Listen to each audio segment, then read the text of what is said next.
This is exactly what 13 years of discipline looks like. $1.8 million. Now, I know why you clicked. We all love looking at the big number. It's validating. It's exciting.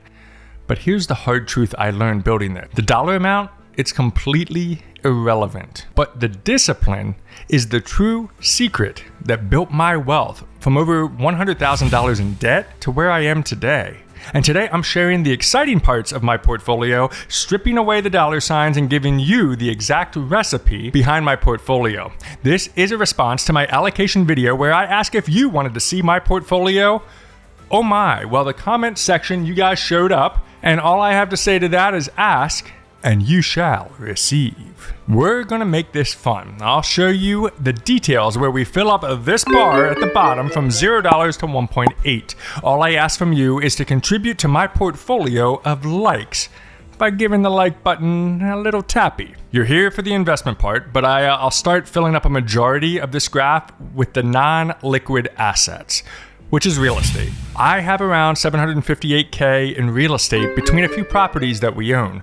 The remaining $1 million is the good stuff, the investment growth. Not to say that real estate doesn't keep growing, but for me personally, I love investing a whole lot better. Less headaches, less property taxes, less toilets breaking, less tenant problems, less maintenance. You get the picture. As for the fun stuff, we'll break this down by percentage so you see the whole thing. So let's start with the lowest percentages of my portfolio, and then we're going to rise up to the bulk of the portfolio. And I'm curious if you'll find any of this allocation surprising or not, especially if you followed me for a while. So make sure you drop your comments down below. Oh, and for fun, let me know how you stack up. Let's motivate each other. I'd love to see your portfolios as well. So let's start off with the boring stuff, I guess, cash. Well, 6.65% of my portfolio is in cash.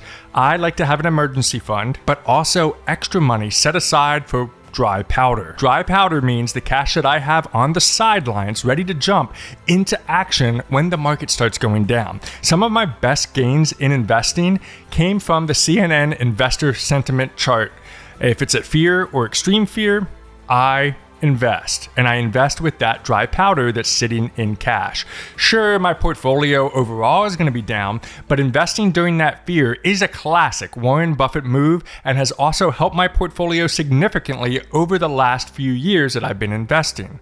All right, that's cash. Sometimes it goes higher than 6%, sometimes it's at 10, sometimes even 20%. All depends on what's going on. But next up on deck, you're going to be surprised by this one, I think, commodities. I really don't like investing in commodities. This is really just a short-term play. We're talking about gold, silver, etc.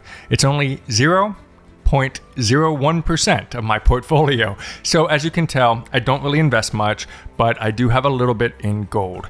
If you look at the performance of something like gold against the S&P 500, it looks absolutely amazing in the short term. This can be a play when the market is overvalued or there's fear brewing in the market like we're seeing right now. But otherwise, the long-term performance of gold versus the S&P 500 and even the NASDAQ 100 is bleak. But let's talk about next on deck, which is crypto.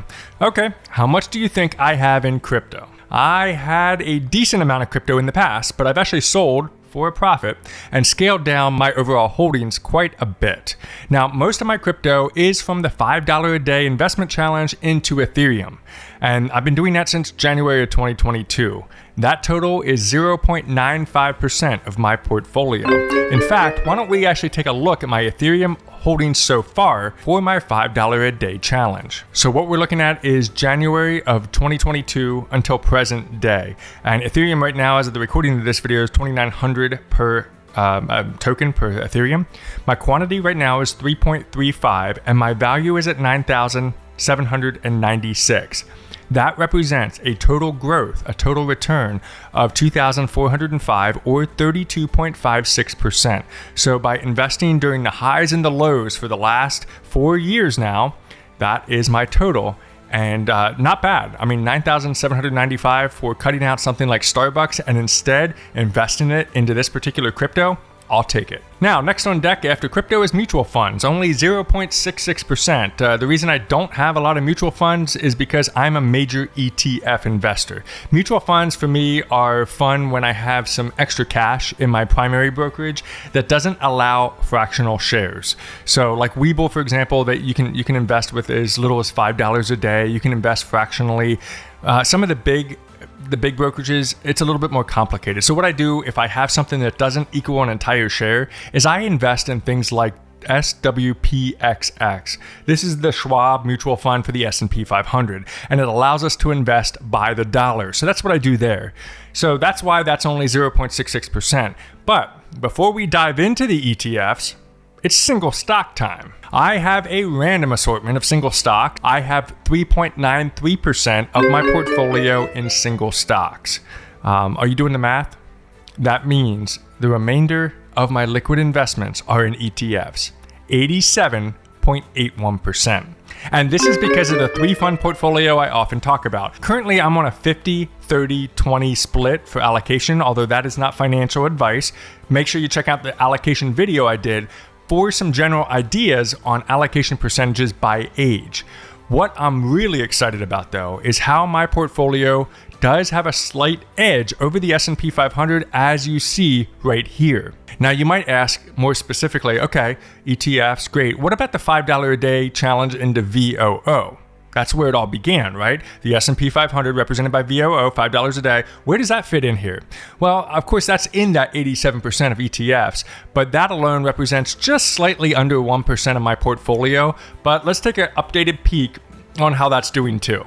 So here we are in my brokerage, $637 for VOO. My position right now sits at 17 shares, 17.1 shares at a market value of $10,910. That's a return of $3,242 or 42.29%.